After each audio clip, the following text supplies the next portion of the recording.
Basketball casuals across YouTube are blaming Kevin Durant as the Nets were swept 4-0 by the Boston Celtics, yet failed to give any ether to the second star on this roster, whose stagnant play and lack of chemistry left the Nets incapable of even putting up a fair fight.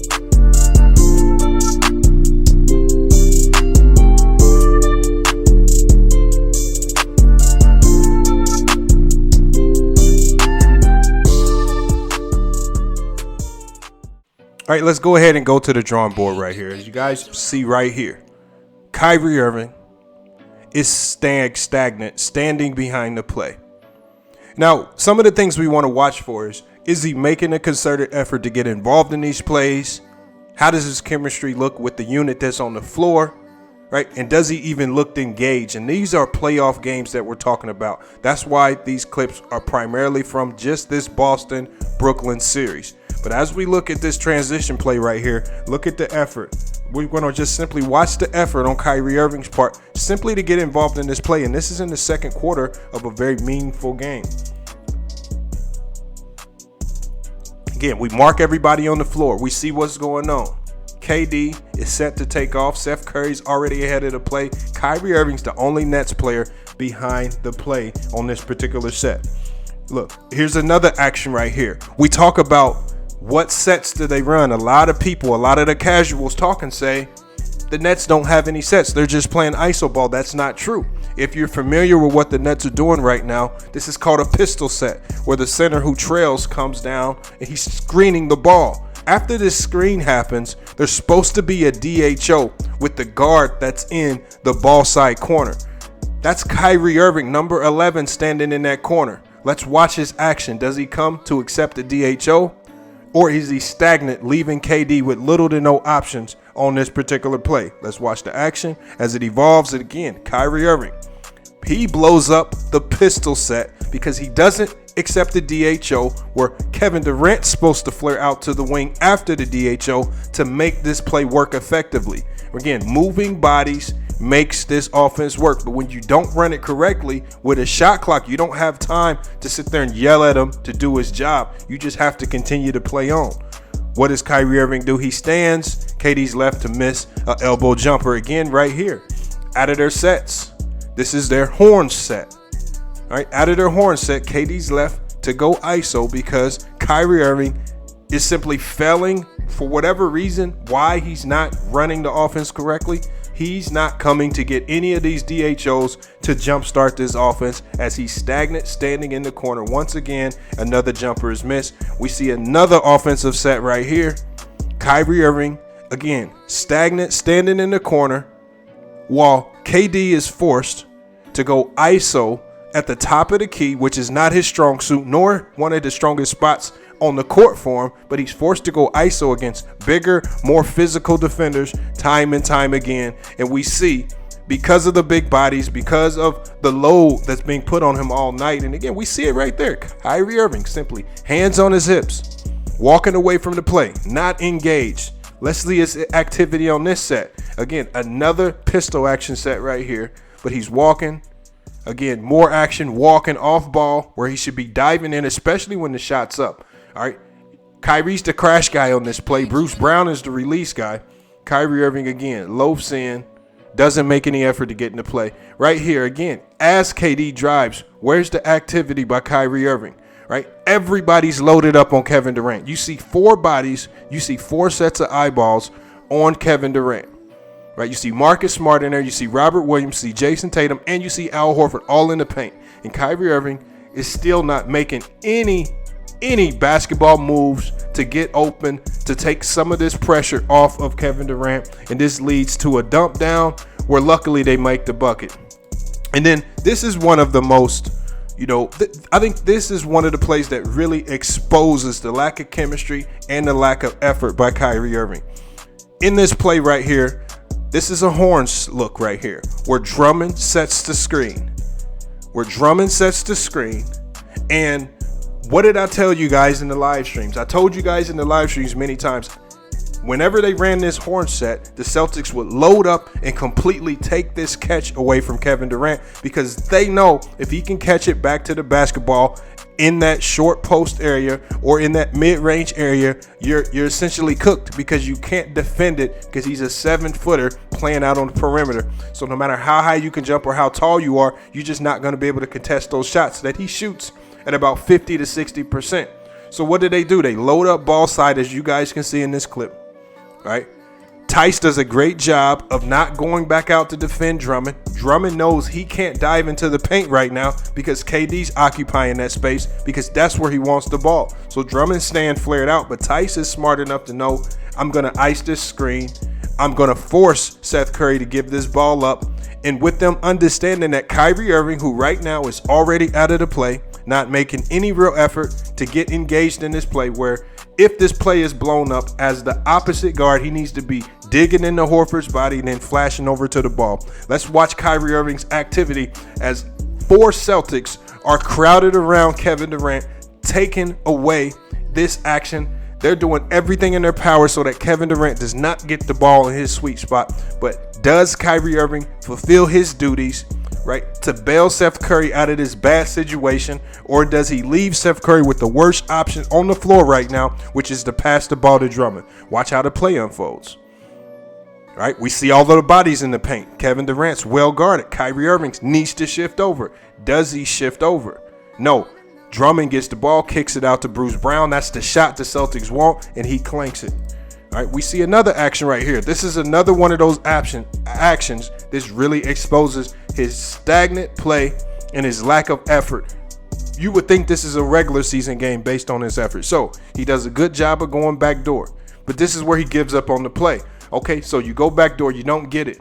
So you repost. Actually, if you flare out to that corner section, you could probably have a really good one-on-one in a matchup you could win against Derek White.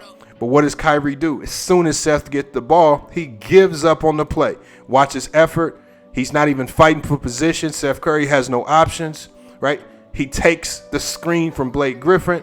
Blake Griffin obviously can't roll because he doesn't want to occupy that space in the post area by Kyrie Irving, so he pops. And as Blake pops, the Celtics allow the ball to go to the matchup that they want.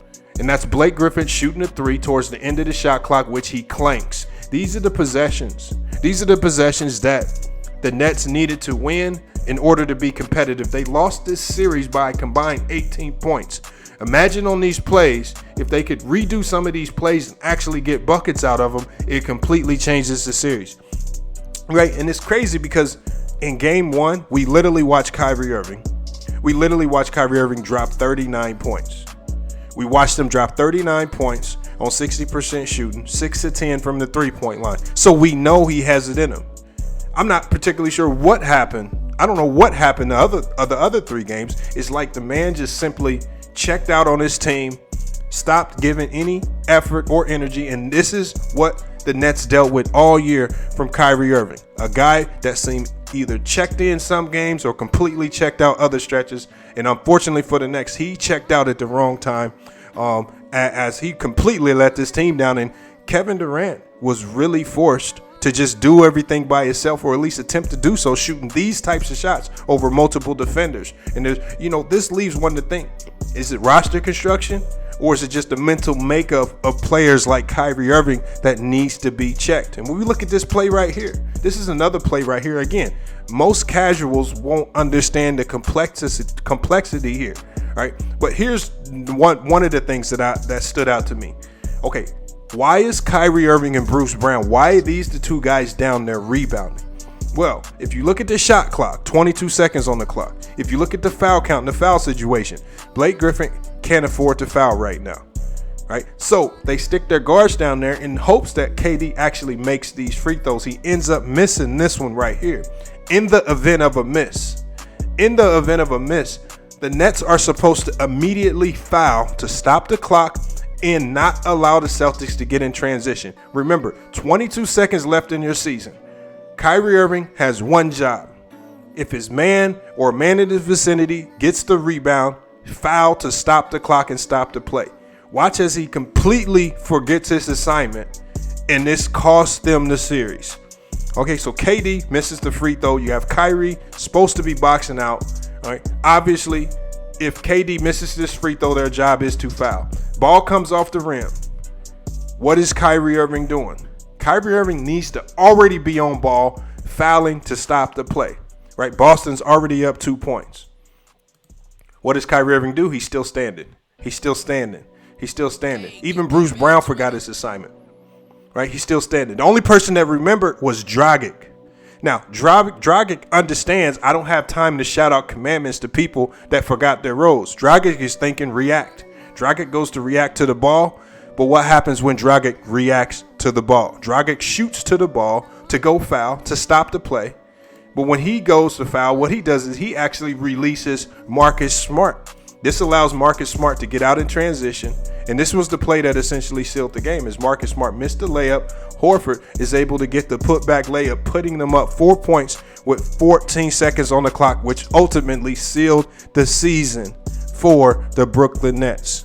Again, stagnant activity, lack of chemistry, not being bought in or even locked in a playoff game by Kyrie Irving. This is what cost him the series. And many people want to ask, why did Steve Nash's offense not work? We look to players like Kyrie Irving. Start pointing the fingers. Do your film study. Do your research and get a true understanding of why they had so many problems scoring the ball against this Boston Celtic defense. And again, next year, going into next year, maybe the Nets can convince Kyrie Irving. Maybe the Nets can convince Kyrie Irving to be a bit more locked in from start to finish. Not miss a gap, not create those chemistry issues, not create those divides in the locker room. I'm not particularly sure what they can do to fix this issue, but it's looking like they have a lot of problems to get through. But you guys, man, that's the video right there. I want you guys, let me know what you think about the film study. The film exposes it all. Right? There's not much that, there's so many people. You got so many people with casual takes out there who want to blame this man on the screen, Kevin Durant. Right? But the video shows a completely different story. And this is from game 1 to game 4. I mean, if I had time, I could literally probably pull up hundreds of clips of this same type of stagnant behavior, right? The same type of, weak mentality. All of this is being portrayed by Kyrie Irving, yet all of the basketball minds on YouTube, nobody's calling Kyrie Irving out for this. The only person who's even come close to giving him some ether is Stephen A. Smith. But because Stephen A. Smith attacked so many players, nobody's even looking at him as credible right now. But now we've showed you guys the tape. I'm curious to see what people say. I'm curious to see if people can still continue to baby Kyrie Irving and give him all of these excuses, a multitude of excuses every time a team that Kyrie Irving is on fails in the playoffs, even though they're predicted. And in this case, with the Nets, they were predicted to be in the NBA Finals. Hey, but it's FYF Sports, man. It's been another great podcast episode. You guys hit the comments up. Let me know your thoughts on this particular video right here. What are your thoughts about Kyrie Irving? If you agree or disagree, that's perfectly fine. I'm looking to hear everybody's thoughts and comments on this particular series because, again, this series is going to define a lot. I think this series changed a lot for the Celtics going forward in the future. The questions were answered. Do you break up the pairing of Jason Tatum and Jaylen Brown? Well, this series proved that no, you want to keep this young duo together for as long as possible, and this really exposed it all. But as FYF Sports, man, it's been another great podcast episode. We will be back with more sports and news, but until then, it's